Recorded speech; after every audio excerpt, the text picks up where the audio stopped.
Fillimi i këtij viti e gjeti vendin tonë të gjunjëzuar nga përmbytjet masive, ku qarqet që u prekën më shumë ishin Shkodra, Durrësi, Fieri, Vlora, Berati dhe Gjirokastra. Kjo situatë ka shkaktuar dëme të mëdha materiale për shumë qytetarë në Shqipëri.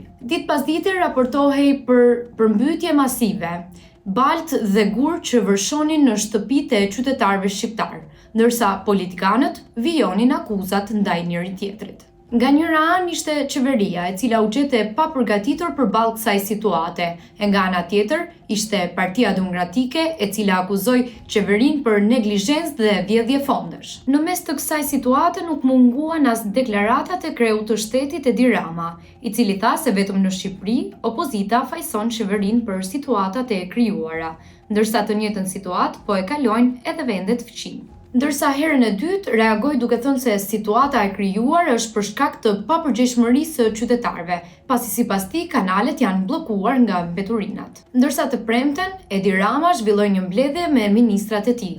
Takimi kishte për qëllim diskutimin e situatës me të cilën po përballet vendi ditëve të fundit.